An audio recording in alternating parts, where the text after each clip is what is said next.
Mesdames et messieurs et mesdemoiselles, bonjour. J'espère que vous avez passé une excellente nuit. Nous sommes depuis hier plongés dans cette barbarie, cette inhumanité, cette animosité qui s'est passée hier en Russie. Et depuis hier jusqu'à aujourd'hui, nous avons lu, relu, nous avons écouté, réécouté 1000 explications. Nous avons écouté des médias, des experts. Nous avons écouté 1000 versions. Nous-mêmes, nous avons fait notre propre opinion là-dessus. À travers notre infime connaissance de la géopolitique et de la géostratégie. Et vous savez quoi? On attribue cette barbarie au hors-la-loi, le EI. Vous connaissez les EI, qui étaient en Irak, qui étaient en Afghanistan, qui étaient en Syrie, ou qui sont toujours là-bas, qui sont en Libye. Mais, pour comprendre réellement ce phénomène, il faut lire l'histoire, il faut questionner l'histoire. Parce que ces hors-la-loi de EI ne se sont pas créés tout seuls. Ils ne sont pas devenus une organisation EI internationale. Quelqu'un a bien créé cela. Et c'est une machine de quelqu'un. Quelqu'un alimente cela. On va nous dire, oui, la Russie a eu une passée très douloureuse avec les hors-la-loi de EI. Oui, c'est pas la première fois qu'ils commettent des actes aussi ignobles sur le territoire russe. Parce que la Russie les a matés en Syrie, la Russie les a matés ici et là. Chers dames, chers messieurs, chers demoiselles, il y a un truc, une information qui ressort de cet événement. On nous apprend que le 7 mars 2024, ce mois-là, l'ambassade de Visa a exhorté ses ressortissants à ne pas se rendre dans les centres commerciaux, à ne pas se rendre dans les salles de concert, de spectacle, où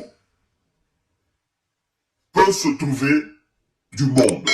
Partout, il peut y avoir du regroupement en Russie, de ne pas y se rendre.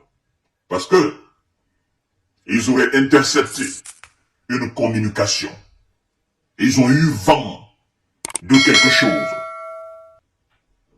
Et plus loin dans l'information, l'on nous apprend que les visas ont partagé cette même information avec les Russes. La question est de savoir comment les visas ont intercepté ce message sans que les puissants services de renseignement russes, les FSB, ne soient au courant. Ou ne mettent au courant M. Vladimir Poutine d'une quelconque menace sur la Russie. Hormis ce qui se passe en Ukraine. Il y a anguille sous roche. Oui, il y a anguille sous roche.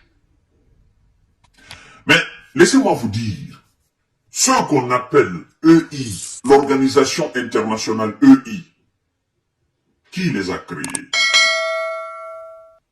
Ce sont les visas. Qui les a créés en Syrie, en Irak, en Afghanistan? Ce sont les visas. Qui les a créés en Libye? Ce sont les visas. Quoi qu'on dise, c'est eux. Et ils l'ont fait pour une très belle raison. C'est leur machine. C'est leur machine qui les échappe. Je crois que vous avez suivi cette interview sur la Syrie, où le bloc occidental a voulu coûte que coûte le départ de Bachar. Et est allé même, officiellement, on nous dit qu'ils sont allés même donner des armes à une partie de l'opposition pour renforcer ces gens-là. Et que finalement, ils ont constaté qu'il y a un autre groupe qui s'était mêlé dans la danse. Et on nous apprend qu'eux, ils ne voulaient pas de la barbarie en Syrie, ils ne voulaient pas la prolifération de l'organisation de EI en Syrie. Or, ce sont eux-mêmes qui sont à la base. Mais comme ils ont vu la détermination de M. Vlado, là, aux côtés de son ami, M. Bachar, ils ont baissé. Parce qu'ils savaient que là-bas, c'était le piment. Ils savaient que là-bas, non, ils n'avaient pas le pouvoir. Quelqu'un d'autre avait pris le pouvoir, avait pris le contrôle de la situation. Et ce dernier avait mis tous les moyens pour mater ces gens, c'est hors la loi de EI. Alors, mesdames et messieurs, qu'on nous fasse croire que ce sont des gens de EI qui ont mené cette animosité en Russie, vous savez, le monde est très bien informé. Vous comprenez? Le monde est très bien informé. Mais comme je vous ai dit hier, ça va se savoir.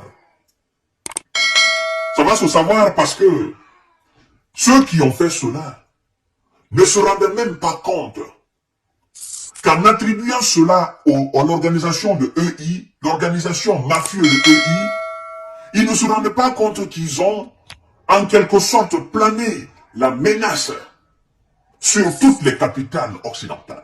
Ils ne se rendent pas compte. Naturellement, ils font du mal aussi aux organisateurs du jeu olympique. Sans le savoir. Ils le boycottent. Parce que les gens se disent, c'est ce qui se passait en Russie. Qu'est-ce qui nous garantit que ça ne va pas se passer ailleurs? Ça s'est passé dans un lieu de concert. Et bientôt, les Jeux olympiques. Donc, il faut se méfier.